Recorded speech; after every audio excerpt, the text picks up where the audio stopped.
Hello guys, this is Vysh. So this is the editorial of February 5. Today is actually February 15, but because I went through a lot of health issues and throat problems and all, I had to delay it for few days and we missed at least 1 week of editorial. So I'll try to catch up. Please see to that you are watching every episode and giving your comments, because we are also trying to put all the efforts which we can so that before your prelims you get all the needed knowledge. And also please connect on Instagram and email and WhatsApp and subscribe all the channels, because without your support we cannot keep it free. Okay, if you don't support, we'll have to charge you for different video courses or other plans which we have in the future. So please see to that you are just hitting that subscribe button and supporting us to grow. Okay, and the test series, there are nearly 100 days left now. In 100 days you can complete your syllabus if you study the right way with the right materials. So if you want to subscribe, please WhatsApp me to this number and I'll get you tell you how to enroll to it. So first we'll see the agenda for today. It's not very interesting articles. It is Saturday also, and so the right side is ground zero. So I'll tell you what is the agenda. First is UP elections. We are not going to discuss. Second one, marital rape. Again, no conclusion, nothing. Just 2 slides. I'll tell you what they're telling here. And then here, if you see, this is the India-UK trade. This is a little bit okay. This we can discuss. Some of the points are there. And then this one, if you see, again, the EWS quota, the All India quota reservation. So there is no conclusion here. And the authors, whoever written this, it's like in kind of Shashi Tharoor language. Okay, complete unwanted heavy words and philosophical language. It was very difficult for me to read because it's very lengthy also. Okay, I read it completely. I've made slides also, but I'm seriously telling there is no takeaway from it finally. Okay, simply some 1 or 2 judgments they are showing, and there is no conclusion at the end. There is nothing which you can take away from here, but still I'll show you. So these 3 articles we'll quickly look today. And this one, if you see, there is a death by suicide of a 17-year-old girl of a school in village in Tanjavur district in Tamil Nadu, and there some problems are going on. It became a religious conversion issue and political issues is being raised. It's in Madras High Court and CBI is going to investigate. So it's a murder case. Again, for exam sake, not important. If it's your own state and for interview you are going, then you can just look at it like what it is, so that when interview panel asks, you can tell something. Okay, so we'll quickly see what are the articles. So all the playlist, okay, whichever you want, we are continuing it in both English and Hindi. And the foundation video is a must watch before your prelims. If you don't watch this, then please don't watch any of our lectures. Okay, because we want only those serious aspirants who understands UPSC exam to actually study some textbooks. Okay, else you study a lot of textbooks, you will still not know like what are the questions going to come in the exam, what are the books you should buy for that, or why are you going on failing in this exam, how to write a mains answer, what is the difference between different GS papers. You won't know any of that, and then simply you by heart some books, you are not going to pass this exam. Okay, UPSC exam is all about setting the foundation first. So in English and Hindi, playlist is available now. Please get it from me, and without watching this, I'm again telling you, don't even watch this editorial also. Okay, you can stop right now, come and ask for the foundation, and then get that, watch that, and then catch up the videos. Okay, so tell me which all playlist of lectures you want to get continued, and MCQs also, daily quiz will start soon because prelims is nearing. Now first is marital rape. There is no proper law or any punishment, okay, for marital rape. Okay, so union government took a categorical stand on the issue of treating marital rape as a criminal offense. So they have to relook also. In 2017, the government had opposed the removal of the statutory exception. Now it's 5 years. If you see, in 2016, the government had rejected the concept of marital rape. So now people want some law to be forming. Okay, and many other laws have come, domestic abuse and all other things. So this marital rape, maybe government is consider in isolation, meaning a separate law can be there. Okay, but again, it has to be speeded up. Okay, it has to come out fast. One cannot expect the courts to delay indefinitely. Okay, now conventional argument is there, if you bring such a law or something, then it will disturb the social institution of marriage, because you're telling something very serious thing, marital rape. Okay, so because both are above their age of 18 or 21 and they are having it mutually, whatever it is. Okay, so that it will destroy the marriage institution is what some people defends it. Okay, but we already have a law for domestic violence and all. So if you bring something for marital rape also, it is not going to make any new thing. Okay, it's unlikely to ruin the institution of marriage like these people are claiming. And there is a report by Justice J.S. Sharma committee also. So if UPSC ask anything about this, you should know it is related to this marital rape. Okay, so treating wife as husband's property, this is something which we often see in our rural areas and all. So there are many problems also in the this illiteracy, lack of awareness, many things are there. So we see this term also, this coverture, that is actually the wife is under the husband's authority. Okay, that kind of mindset people has. So this and all are taking into consideration.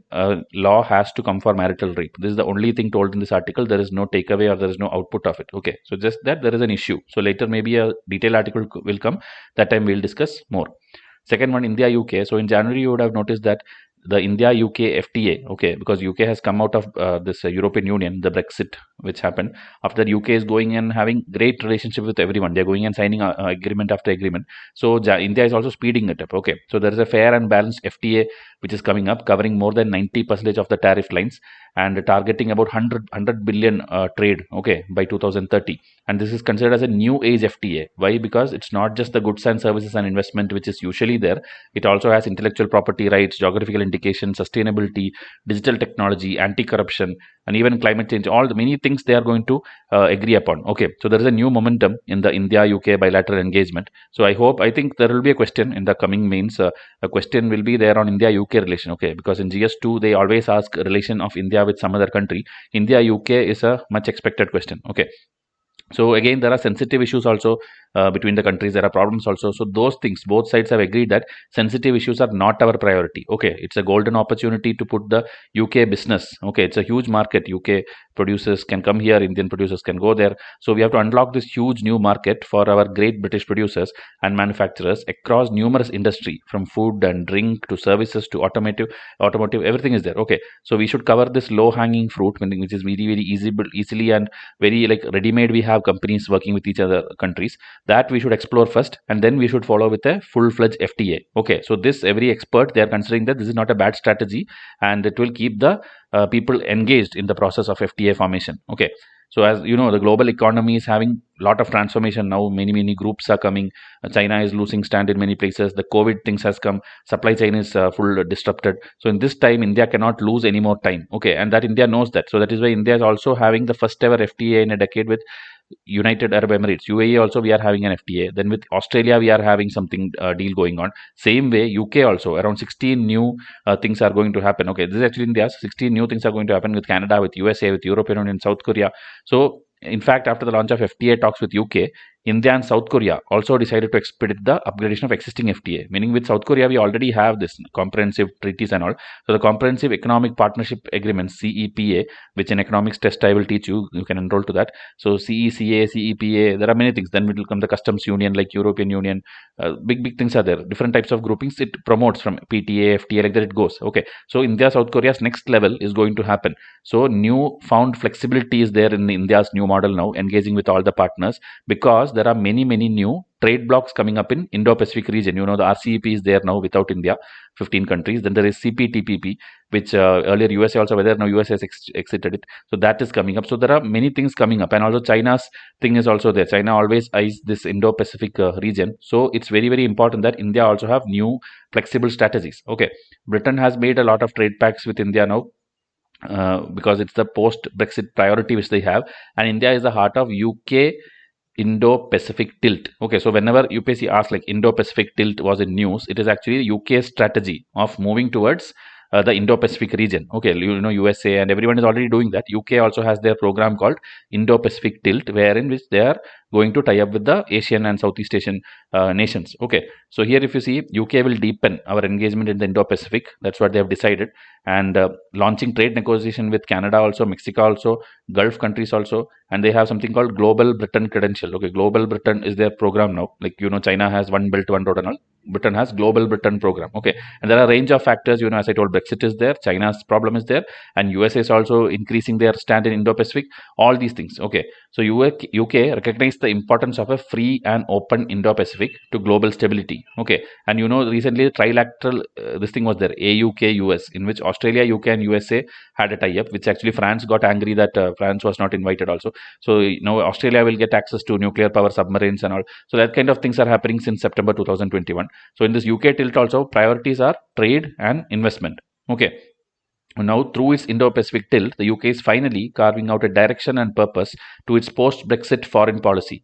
Okay, and it has opened up a new window for New Delhi and London to quickly finalize the FTA. So it's like a now or never moment, and they should seize this opportunity and go forward. So this is the Indo-UK new relationships. Okay, historical things anyway in history and all you would have studied, but this is the new things.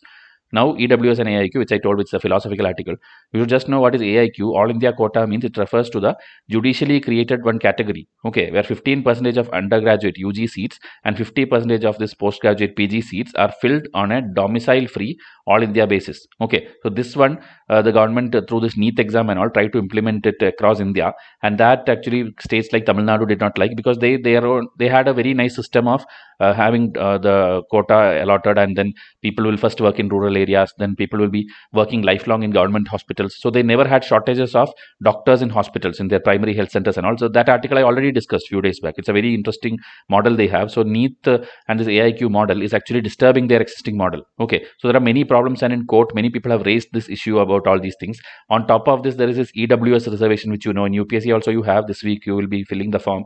So EWS quota, where it's like the creamy layer kind of quota. OBC's creamy layer, that 8 lakh income. So there is no clarity on how did they even come about with that numbers. Like, how can you tell, okay, 8 lakh and above is not deserving, or 8 lakh and below is deserving the reservation? So that kind of thing, how did you decide? Government did not till now give a clarity. So there is a problem. Okay, always there is a problem in our country for merit versus reservation. Okay, because in constitution we have this equality, social justice, and many DPSP articles are there telling that people are backward and you have to give reservation. So government has always extended the SC/ST these things, and OBC reservations always done. But there are other versions also where people tell like implementation of all these things will affect the merit, and it is like discrimination against the general category students. So that is why EWS came through this 103rd constitutional amendment. But there also, as I told, 8 lakh income problem was raised by many people, and now it is listed for March month to decide like what is the validity of this 8 lakh. Okay, so like this court cases are going on. This full article is about this only. They are just telling the stories. There is no conclusion to it. Okay, so if you see the people who tell reservations things, they are telling, I mean, against that they will tell reservation violates the merit. Okay, but the people who defend the reservation, they will tell it's a goal of social representation. Okay, and then there is this Justice Chandra, again, if UPSC asks, you should know, he is working on these kind of cases only. Many cases he have attended on this thing about the merit and reservation and all. So there are judgments like substantive equality should be there rather than formal equality. You should give, there should be substance of who is it is given, why it is given, and the equality of opportunity should be there, because the real remedy is not in giving reservation. It is actually all the barriers, everything is there which is preventing them from being equal. That barriers you have to remove, and you have to provide them with more opportunity. Okay, meaning make a situation in such a way that the environment in such a way that reservation itself is not required. Okay, so there are many cases they are referring, state of Kerala versus N.M. Thomas, then Indra Sani case. So all these things they are telling this, Article 16 is giving opportunity in the name of different things. So their reservation is a restriction or a exception there. So people can get reservation as per the constitution. So it's crucial. Okay, giving reservation is crucial. So individual difference may be result of privilege, fortune, circumstances. So many things are there. Okay, some people will tell I am in general category, but I think I deserve reservation. Some people are in SC/ST category, but they may not need reservation. So individual to individual also it can differ. Okay, so again, lot of cases I am not explaining detail because I did not find it useful. Okay, then we are telling about this role of cultural capital also, meaning unconsciously when you are in a family where you are doing many small kind of jobs, small time jobs or something. Okay, a family like carpentry, weaving, something, whatever. So trained unconsciously, the child also grows up to acquire those skills rather than being ready for a competitive exam or something like that. Okay, so they are having that disadvantage that they are born and brought up in that type of lifestyle that they from childhood lean towards those industries. Okay, so later when they compete in the exams, they are not able to compete with the other people who are actually preparing the whole year. Okay, so that disadvantage is also there. So like that, this family habits, they are family habits and community linkages, inherited skills. All these things also are big reasons that the reservation is going on, continuing in this country. Okay. So again, I'm not reading all this because I did not find it interesting. Okay, and it's very lengthy. If they start a sentence here, they will go till last. There is no full stops in between. It's a very lengthy. Whenever sentences are lengthy, that means that article is poor. Okay, in your mains exam also, if you write a very long sentence, okay, without any comma or full stop, examiner will not even read it. They will strike it off. Okay, you have to break it down into small pointers, highlight, underline. Only then it will be interesting, and they will give you marks. Okay. So again, potential, capability, excellence, all these things in the exam, it may not come out correctly. Okay, it may not reflect out correctly because of the other problems which I told. Okay, And as I told, the income limit of creamy layer of OBC and EWS, how did they arrive? That also a problem that you have to wait for the court. Okay. And here, if you see, they are putting some question towards us. There is no conclusion. Okay. This is the concluding paragraph. Like, is this needed? Is that needed? But as I told, okay, would this reshape the complacent and condescending drawing room conversation? This kind of lines, when I see, I don't like it. Okay. Because they're not writing it for others' understanding. They're writing it for their personal satisfaction. Okay. They're not helping any of the readers unless the philosophical kind of people. Okay, so this is the article. I'll wind up this. Today was a very small editorial because it's Saturday.